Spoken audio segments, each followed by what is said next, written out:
오늘도 이 아침을 정말 깨어 하나님께 예배하며 정말 주의 말씀을 듣고 하나님께 간구할 수 있도록 은혜 베풀어 주심을 감사합니다. 오늘도 우리가 여호와를 아는 지식으로 살게 하여 주시고 여호와를 경외하며 주님을 사랑함으로써 경건한 가운데 하나님 오늘도 주님과 동행하는 본다 삶을 허락하여 주시옵소서. 오늘도 이 아침에 하나님께 귀한 예를 드리는 가정들이 있습니다. 이 가정을 위해 하나님의 은혜가 늘 함께하게 해주시옵고 주님의 돌보심과 지키심과 인도하심에 거할 수 있는 복된 믿음의 가정으로 삼아 주시옵소서. 예수님의 이름으로 기도드립니다. 아멘. 하나님의 말씀은 여호수아 17장입니다.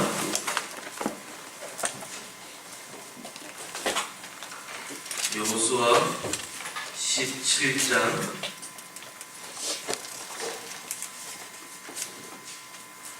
우리 1절로 18절까지 다 함께 읽겠습니다. 므낫세의 지파를 위하여 제비 뽑은 것은 이라니라. 므낫세는 요셉의 형제였고 므낫세의 장자 마길은 길앗의 아버지라. 그는 용서했기 때문에 길앗과 바산을 받았으므로 므낫세의 남은 자손을 위하여 그들의 가족대로 제비를 뽑았는데 그들은 곧 아비에셀의 자손과 헬렉의 자손과 아스리엘의 자손과 세김의 자손과 헤벨의 자손과 스미다의 자손이니 그들의 가족대로 요셉의 아들 므낫세의 남자 자손들이며 헤벨의 아들 길앗의 손자 마길의 중손 므낫세의 현소 슬로봇은 아들이 없고 딸뿐이요 그 딸들의 이름은 말라와 노아와 홍글라와 밀가와 디르스라. 그들의 제사장 엘라살과 그의 아들 여호수아와 지도자들 앞에 나와서 말하기를 여호와께서 모세에게 명령하사 우리 형제 중에서 우리에게 기업을 주라 하셨다 하며 여호와의 명령을 따라 그들에게 그들의 아버지 형제들 중에서 기업을 주므로 요단 동쪽 길라앗과 바산 외에 므낫세에게 10분기씩 돌아갔으니 므낫세의 여자 자손들이 그의 남자 자손들 중에서 기업을 받은 까닭이라. 길라앗 땅은 므낫세의 남은 자손들에게 속하였더라. 므낫세의 경계는 아셀에서부터 세겜 앞 림브다까지이며 그 오른쪽으로 가서 엔납과 주민의 경계에 이르나니 다보아 땅은 므낫세에게 속하였으되 므낫세의 경계에 있는 다보아의 에브라임 자손에게 속하였으며 또 그 경계가 가나안 시내로 내려가서 그 시내 남쪽에 이르나니 므낫세의 성읍 중에 이 성읍들은 에브라임에게 속하였으며 므낫세의 경계는 그 시내 북쪽이요 그 끝은 바다이며 남쪽으로는 에브라임이 속하였고 북쪽으로는 므낫세에 속하였고 바다가 그 경계가 되었으며 그들의 땅인 북쪽은 아셀에 이르고 동쪽은 이사갈에 이르렀으며 이사갈과 아셀에도 므낫세의 소유가 있으니 곧 베스엠과 그 마을들과 이블람과 그 마을들과 돌의 주민과 그 마을들이요 또 엔돌 주민과 그 마을들과 다하나 주민과 그 마을들과 무기토 주민과 그 마을들 세 언덕 지역이라. 그러나 므낫세 자손이 그 성읍들의 주민을 쫓아내지 못하며 가나안 족속이 결심하고 그 땅에 거주하였더니 이스라엘 자손이 강성한 후에야 가나안 족속에게 노역을 시켰고 다 쫓아내지 아니하였더라. 요셉 자손이 여호수아에게 말해 이르되 여호와께서 지금까지 내게 복을 주심으로 내가 큰 민족이 되었거늘 당신이 나의 기업을 위하여 한 제비 한 분깃으로만 내게 주심은 어찌함이니까 하니 여호수아가 그들에게 이르되 내가 큰 민족이 될므로 에브라임 산지가 내게 너무 좁을진데 우리 수족속과 르베 족속의 땅 상림에 올라가서 스스로 개척하라 하니라. 요셉 자손이 이르되 그 산지는 우리에게 넉넉하지도 못하고 골짜기 땅에 거주하는 모든 가나안 족속에게는 벳사함과 그 마을들에 거주하는 자이든지 이스라엘 골짜기에 거주하는 자이든지 다 철벽과 있나이다 하니 여호수아가 다시 요셉의 족속 에브라임과 므낫세에게 말하여 이르되 너는 큰 민족이요 큰 권능이 있은즉 한 분깃만 가질 것이 아니라 그 산지도 내 것이 되리니 비록 살림이라도 내가 개척하라. 그 끝까지 내 것이 되리라. 가나안 족속이 비록 철 100벌을 가졌고 강할지라도 내가 능히 그를 쫓아내리라 하였더라. 아멘. 17절은 요셉의 큰아들 므낫세 지파의 후손들의 제비를 뽑아 차지한 땅에 대한 이야기입니다. 므낫세는 요셉의 아들들이었습니다. 그리고 마길은 므낫세의 아들이며 길앗의 아버지가 됩니다. 성경은 마길에 대해 대단한 전쟁 영웅이었다고 말합니다. 용사였습니다. 그래서 이미 르반강 동쪽의 길르앗과 바산을 차지하고 있었습니다. 그리고 3절에 슬로보아스에 대해 언급을 하고 있습니다. 슬로보아스에게는 아들이 없고 딸만 5이었습니다. 말라, 노아, 호글라, 밀가, 디르사입니다. 이스라엘에서는 유선을 남자 자손들에게 주어졌는데 그래서 슬로보스의 집안의 이 유산을 받지 못하는 그런 상황에 이르고 말았습니다. 그러자 딸들은 이 사건 앞에서 제사장 엘라스가 눈의 아들 여호수아와 지파의 지도자들을 찾아가서 말합니다. 주님께서는 모세에게 남자들과 마찬가지로 우리에게도 유산을 주라고 하셨습니다. 이렇게 말을 하자 여호수아는 주님께서 명하신 대로 그들 아버지의 형제들과 함께 이 딸들에게도 유산을 나누어 주었습니다. 슬로보스의 딸들은 매우 적극적이었습니다. 가만히 있지 않고 자신들의 처지를 알리고 요구해야 할 부분에 대해서는 좀 요구했습니다. 만약 그것을 말하지 않았다면 그들이 받았던 몫을 받지 못했을 수도 있습니다. 여기서 저는 그 신앙의 자세를 잠깐 좀 볼 수 있다고 생각을 합니다. 신앙은 때로는 소극적으로 하면 안 된다는 것이죠. 기도도 마찬가지인데 하나님께서 원하시면 주시는 거다. 나는 다만 주님 뜻대로 되기를 바랍니다. 여기서 끝나면 안 된다는 겁니다. 우리에게는 필요가 있습니다. 또한 살다 보면 좀 뭔가 억울한 일도 있고 속상한 일도 생깁니다.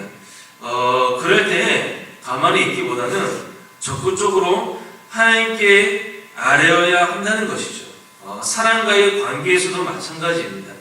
기도하면 내가 지금 잘못 보고 있구나, 내 욕심을 위해 기도하구나 하나님께서는 알려주십니다. 그리고 예수님께서도 말씀하시기를 너희 필요를 하늘 아버지께 아뢰라고 하셨습니다. 구하면 찾고 두드리면 열립니다. 슬로보아스의 딸들처럼 때로는 어떤 일에 대해서는 적극적으로 신앙을 발휘하시기를 바랍니다. 소극적이면 안 된다는 것이죠. 세상살이도 가만히 있으면 얻어먹을 것도 못 얻어먹습니다. 므낫세 지파가 땅을 분배받았습니다. 그런데 에브라임 지파처럼 그들이 차지한 땅에 살던 가나안 사람들을 다 쫓아내지 못했습니다. 그러면서 12절에 보면 참 재밌는 표현을 씁니다. 가나안 사람들이 그 땅에서 살기로 마음을 굳혔다는 겁니다. 이게 나중에 문제가 되죠. 이스라엘이 비록 가나안 땅을 차지했지만 결국 나중에는 실패로 돌아갑니다. 왜냐하면 가나안 문화에 동화되어 여호와 하나님을 버리기 때문입니다.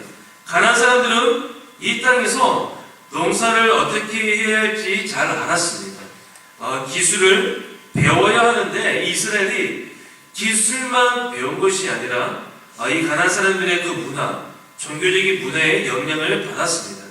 바알을 섬기고 여호와를 잊게 됩니다. 아주 끈질기게 이스라엘을 공격하고 괴롭힙니다. 그냥 가만히 있는 게 아니라 이스라엘을 하나님으로부터 분리시키고자 마음을 굳게 먹고 영향을 끼치는 겁니다. 우리가 늘 이 사단과의 싸움을 싸울 터인데 사단은 우리를 멸망시키고자 마음을 굳게 잡은 이 악한 영입니다.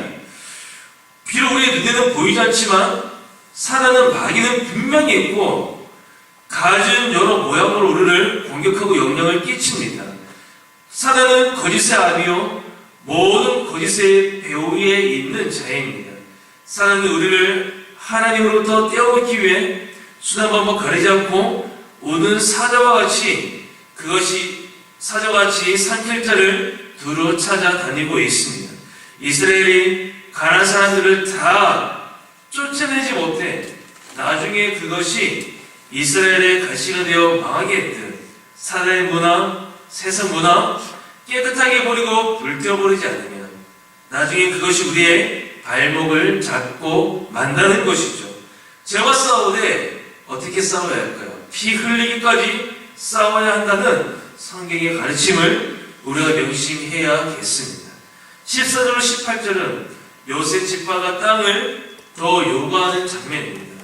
요셉 자손들이 여호수아에게 말합니다. 주님께서 우리에게 큰 복을 주셔서 우리 지파는 수요가 아주 많습니다. 그래서 우리는 한 목만으로는 너무 부족합니다. 이렇게 말하자 여호수아는 브리스 족속과 르바임 족속의 땅 살림에 올라가서 스스로 개척하라고 합니다. 스스로 개척하라. 요셉 자손들은 이게 좀 어렵다고 합니다. 그 지역은 우리에게 충분하지 못하고 그곳에 사는 자들은 다 철병거가 있다는 겁니다. 그러나 여호수아는 너희는 강하고 큰 민족이다. 그 상한지대는 너희들의 것이다. 능히 그들을 쫓아낼 수 있다고 합니다. 여기서도 신앙의 그 원리를 배우게 되는데요. 우리의 구원, 하나님의 은혜입니다. 그러나 예수 그리스도를 믿으라고 합니다. 하나님께서 믿음을 주시지만 우리에게 믿으라고 요구하십니다. 성화도 마찬가지죠. 거룩해지는 것, 은혜 없이는 이루어지지 않습니다. 그러나 성경은 세속에 물들지 않도록 깨어 있으라고도 합니다. 주 예수와 동행하라고도 하고 부모를 공경하며 이웃을 사랑하며 자기 자신을 부인하라고 말합니다. 모든 것을 하나님께서 하시는데 성경은 우리에게 적극적으로 이것저것을 하라고도 합니다. 내가 다 하지만 너희들도 할 게 있다는 겁니다. 감 언제 떨어지나 하늘만 쳐다보는 거 신앙 아니라는 이야기죠. 요셉 지파는 자신들의 부족함을 알았다면 뭔가 행동해야 했습니다. 더 차지할 땅이 보였죠. 그러나 그들은 땀 흘리고 수고한 일을 하고 싶지 않았습니다. 그냥 핑계를 대는 겁니다. 어렵습니다. 거기에는 철병거가 있습니다. 어렵습니다. 그러나 여호수아는 너희는 강하다. 할 수 있다. 쫓아내고 그 땅을 스스로 개척하라고 말합니다. 신앙은 적극적입니다. 가만히 있으라고 하지 않습니다. 여호와를 알기 힘써 배우라 하시고 자기를 부인하라고 강구하라고 피 흘리기까지 싸우라고 애쓰고 수고하라고 개척하라고 하십니다. 하지만 이 모든 것에도 불구하고 우리의 그 어떤 것도 자랑할 수 없다는 것이죠. 왜냐하면 이 모든 것을 할 수 있는 그 자원은 하늘로부터 임하기 때문이며 하나님께서 우리 안에서 역사한 결과이기 때문입니다. 그럼에도 성경은 우리가 그것을 해야 한다고 말합니다. 오늘 하루 우리 삶 가운데 쫓아내야 할 것들이 무엇이 있을까요? 각자 상황과 성향에 따라 다를 겁니다. 그러나 우리 모두 적극적으로 하늘에서 주시는 권능과 힘을 덧입어 쫓아내고 개척하고 영토를 차지하는 은혜가 있기를 바랍니다. 우리 시간 함께 기도드리겠습니다. 하나님, 오늘도 우리가 믿음 가운데서 살아가기를 원합니다. 하나님, 우리에게 힘을 주시고 우리에게 은혜를 베풀어 주셔서 쫓아내야 할 것 쫓아내게 하여 주시고 우리가 적극적으로 신앙을 발휘해야 할 그 부분도 있다면 적극적으로 신앙을 발휘해 나아갈 수 있게 해주시옵소서. 우리에게 힘을 주시고 또 이 모든 것이 나에게부터 임하는 것이 아니라 하나님으로부터 임하는 것임을 알므로써 교만하지 않고 겸손케 하여 주시고 오늘 하루도 주님과 동행하며 살아갈 수 있는 복된 하루가 되게 하여 주시옵소서. 우리 다 같이 하나님께 기도드리겠습니다.